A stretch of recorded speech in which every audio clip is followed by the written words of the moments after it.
कुत्ते का एक छोटा सा पिल्ला अपने माता पिता के साथ जंगल के पास रहता था। एक दिन उसके माता पिता खाना ढूंढने के लिए निकले। शाम होने लगी लेकिन वे वापस नहीं आए। पिल्ले को डर लगने लगा। बाद में पता चला कि किसी गाड़ी से टकराकर दोनों की मृत्यु हो गई थी। पिल्ले को बहुत रोना आया। उसे मम्मी पापा की याद आ रही थी। रोता रोता वह जंगल की ओर चल पड़ा। तभी उसे एक हिरन मिला। हिरन को उस पर दया आ गई और वह पिल्ले को अपने साथ ले गया। रात हुई तो उसने पिल्ले को सोने के लिए जगह दी, लेकिन पिल्ले को नींद नहीं आ रही थी। हर छोटी सी आवाज पर वह बाहर निकलकर भौंकने लगता था।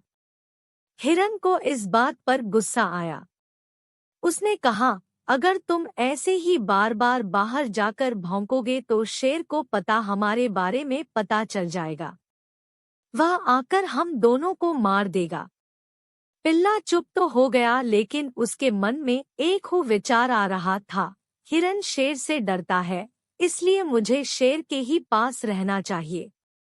अगले दिन वह शेर के पास पहुंचा। उसने शेर को अपनी कहानी सुनाई।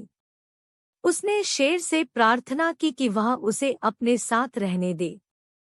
शेर को पिल्ले पर दया आ गई। वह राजी हो गया। रात को फिर वही हुआ। पिल्ला बार बार भौंकने लगता था। शेर को गुस्सा आ गया। वह जोर से दहाड़कर बोला, अगर तुम इस तरह भौंकोगे तो मनुष्य को हमारे बारे में पता चल जाएगा। वह चुपके से आकर हम दोनों को पकड़ लेगा। पिल्ले को आश्चर्य हुआ कि शेर भी किसी से डरता है, लेकिन उसने तय किया कि वह अगले ही दिन मनुष्य के पास जाएगा। सुबह होते ही वह शहर की ओर चल पड़ा।